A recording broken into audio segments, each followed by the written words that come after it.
అది సరైన విధానంగా సార్. మరి సీనియర్ సభ్యులు ఎక్కడికి వెళ్తున్నామో ఏం మాట్లాడుతామో ఏ సైకోఫాన్ గా మరి మాట్లాడుతున్నారు వారు నాకు అర్థం అవట్లేదు. క్షమాపణ చెప్పాలని అడుగుతున్నారు, క్షమాపణ చెప్పాలని అడుగుతున్నారు. ఏమిటో నాకు అర్థం, ఏంటో సైకోఫాన్ నాకు అర్థం అవట్లేదు. ఎందుకు ఆ తాపత్రయం అర్థం అవట్లేదు. దయచేసి నో ఇది కరెక్ట్ కదా. దయచేసి నేను తప్పు మాడితే నా రికార్డు నేను మాట్లాడే మాట తీసేయండి అధ్యక్ష, నాకు అభ్యంతరం లేదు. కానీ ఈ టైప్ ఆఫ్ ఈ విధంగా ప్లీజ్ ఆయన క్షమాపణతో తొలగించమనండి, ఆయన క్షమాపణతో తొలగించమనండి. ఏమనుకుంటున్నారు అధ్యక్ష?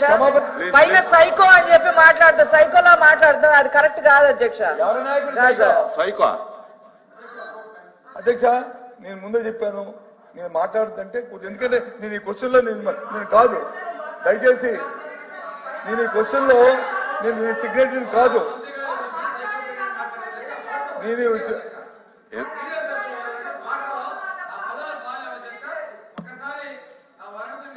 తొలగించాలి అధ్యక్ష.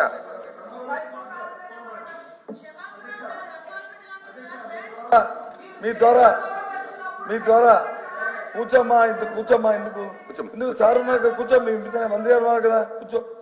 అధ్యక్ష మీ ద్వారా అడుగుతున్నాను అధ్యక్ష, ఈ విషయాన్ని తెలిసిన విషయాన్ని నేను మంత్రిగా ఉన్నప్పుడు జరిగిన విషయాన్ని మాట్లాడమంటే మాట్లాడతాను, వద్దు కూర్చోండి ఇంకో ఫోరం ఏంటంటే వస్తాను. ఆయన మంత్రి గారు చెప్పనండి నేను వస్తాను. అధ్యక్ష, హౌస్ ఎజెండా అనేది బీఎస్సీ హౌస్ ఎజెండా అనేది బీఎస్సీ నిర్ణయిస్తుంది.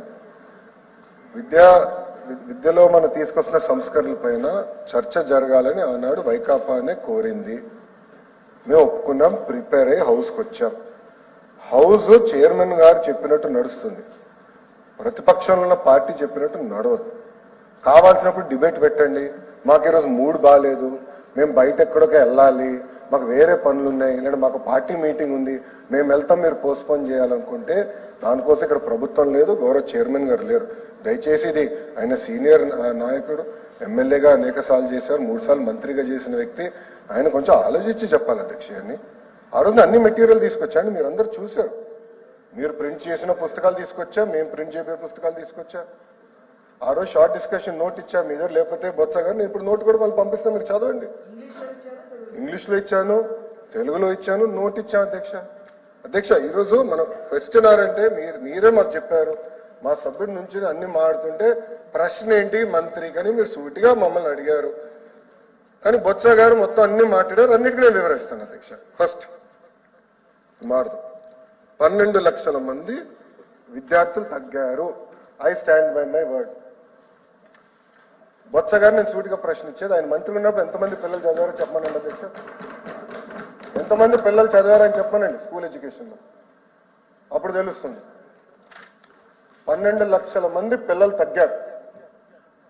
ఐఎమ్ రెడీ ఫర్ డిస్కషన్ దాని గురించి. ఎక్కడ తగ్గారు, ఏ పాఠశాలలో తగ్గారు, ఎక్కడికి వెళ్ళారు, ఆ ప్రైవేట్ స్కూళ్ళ సంఖ్య ఎక్కడ పెరిగిందో మేము చెప్తాం అధ్యక్ష. అంతేకాదు అధ్యక్ష, అన్నట్టు నేను చెప్పా డ్రాప్ బాక్స్ విధానం ఉందని. ఆన్లైన్ సిస్టంలో పిల్లలు ఏ పాఠశాలను ఉండాలి, కావాలని గ్రాస్ ఎన్రోల్మెంట్ రేషియో పెంచేదానికి పిల్లలు తీసుకెళ్లి డ్రాప్ బాక్స్ లో పెట్టారండి. 1,00,000 మంది పిల్లలు 17 సంవత్సరాల కన్నా ఎక్కువ వయసు కలిగిన పిల్లలు స్కూల్ ఎడ్యుకేషన్ లో ఉన్నారని చెప్పారండి. డ్రాప్ బాక్స్ ఉండదు డీటెయిల్స్, ఆ వివరాలన్నీ నేను ఇవ్వగలుగుతా.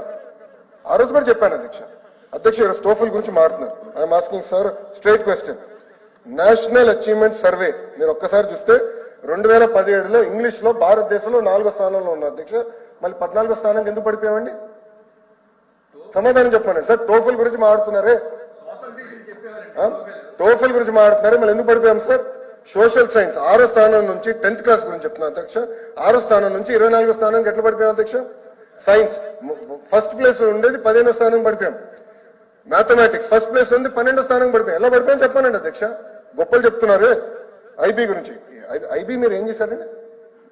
మంత్రి గారిని, మాజీ మంత్రి గారిని సూటిగా నేను ప్రశ్నిస్తున్నాను, ఏం చేశారు మీరు IB? What is your contribution in IB? IB అధ్యక్ష ఒక రిపోర్ట్ కోసం, కేవలం ఒక రిపోర్ట్ కోసం, అంటే కన్సల్టింగ్ రిపోర్ట్ కోసం 4.86 కోట్ల రూపాయలు ఖర్చు పెట్టారు అధ్యక్ష. మళ్ళీ ఐబీ కరికులం మీరు అమలు చేస్తారని ఎట్లా చెప్తారు? మీరు ఏ స్కూల్ అమలు చేశారు సార్ మీరు ఐబీ? చెప్పండి సార్, ఏ స్కూల్ పలానా స్కూల్లో మేము ఐబీ తీసుకొచ్చాం అని చెప్పండి. ఒక్క స్కూల్లోనే చెప్పండి. ఒక రిపోర్ట్ కోసం మీరు 5 కోట్ల రూపాయలు ఖర్చు పెట్టారు. Next 10th class CBSE exam, let us discuss. అధ్యక్ష, సిబిఎస్ఈ ఆనాడు చెప్పాను అధ్యక్ష, సిబిఎస్ఈలో చదివిన వ్యక్తిని, భారతీయ విద్యాభవన్లో చదివాను. సిబిఎస్ఈ వస్తుందంటే పిల్లలు ప్రిపేర్ అవ్వాలి, యూనిట్ టెస్ట్ ఉండాలి, మనకి pre final, semifinals, pre finals, mock finals అన్ని ప్రిపరేషన్ జరగాలి. జరగకుండా ఏకంగా పిల్లల్ని నెత్తే ఇబ్బంది పడతారని చెప్పారు. నేను మంత్రి అయిన తర్వాత నేను స్టడీ చేశాను. మాక్ టెస్ట్ నిర్వహిస్తే 90% మంది పిల్లలు ఒక సబ్జెక్ట్ కన్నా మినిమం 1 సబ్జెక్ట్ లో ఫెయిల్ అయ్యారు అధ్యక్ష. 90% మంది పిల్లలు. ఉపాధ్యాయుల్ని మీరు ట్రైన్ చేయరు, పిల్లల్ని మీరు ప్రిపేర్ చేయరు, ఏకంగా తీసుకెళ్లి ఎగ్జామ్ రాయించండి అంటే పొరపాటున ఆడపిల్లలు ఫెయిల్ అవుతే ఊరిలో ఏమవుతుంది అధ్యక్ష, సోషల్ ఇష్యూస్ వస్తాయి.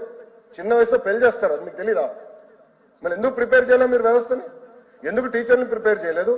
అలాంటి టైంకి మీరు సిబిఎస్ఈ ఫార్మ్ ఆఫ్ ఎగ్జామ్ తీసుకురావాలంటే ముందల నుంచే ఎగ్జామినేషన్ ప్యాటర్న్, ఎస్ఎస్సి ప్యాటర్న్ మనం మార్చాలి. ఎందుకు చేయలేదని అడుగుతున్నాం.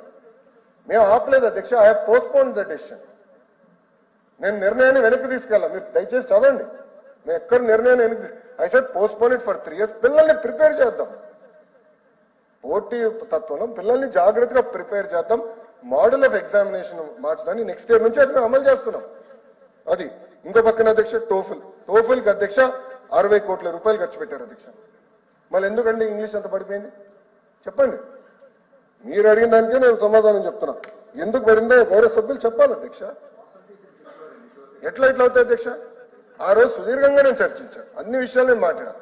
ఆ రోజు రాకుండా ఈ రోజు వచ్చి మమ్మల్ని ప్రశ్నిస్తాం కరెక్ట్ కాదు. మాజీ మంత్రివర్యులు, మీకు తెలుసు హౌస్ రూల్స్, సిస్టమ్ మీకు తెలుసు. I'm ready for debate, I'm ready for discussion. నాంటే ఎలాంటి డౌట్ నాకు లేదు, అన్ని వాస్తవాలు నేను మాట్లాడతా. 12 లక్షల మంది పిల్లలు తగ్గలేదని ఆయన అంటున్నారు. విత్ కంప్లీట్ ప్రూఫ్ నా దగ్గర ఉంది.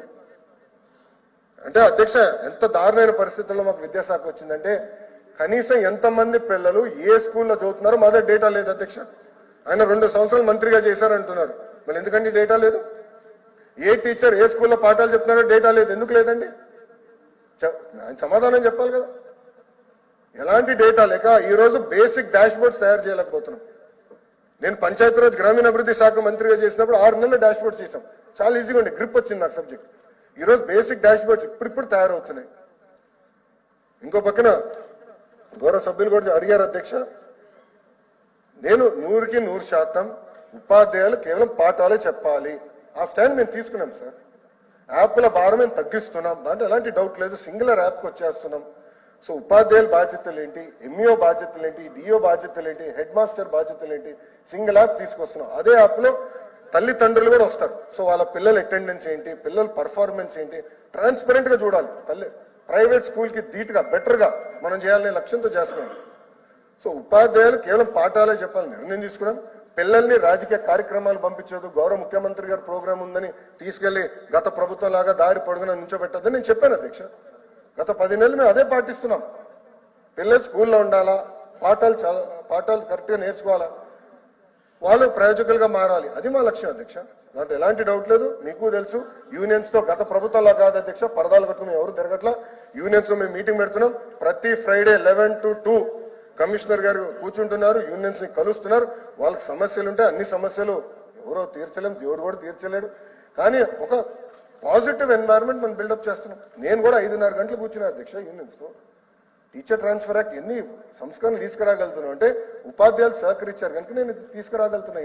ఇవన్నీ చాలా డీటెయిల్ గా డిస్కస్ చేసి చేస్తున్నాం అధ్యక్ష. ఇంకో విషయం అధ్యక్ష, ఈరోజు మీరు చూస్తే సింగిల్ టీచర్ స్కూల్ గురించి గౌరవ సభ్యులు మాట్లాడారు అధ్యక్ష.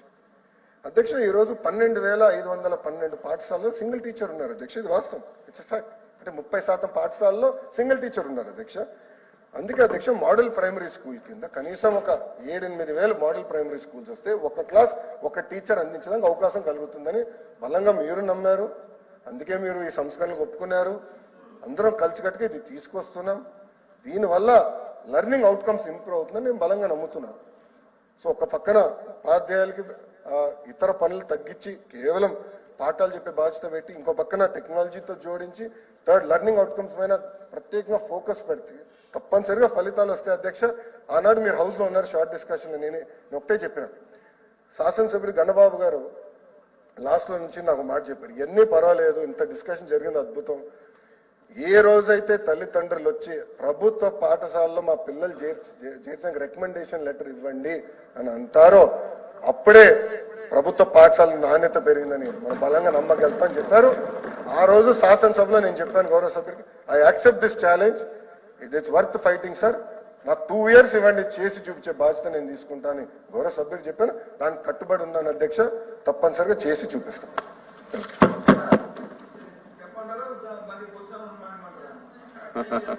ఇంకేందుకు క్లోజ్ చేయండి, వదిలేండి.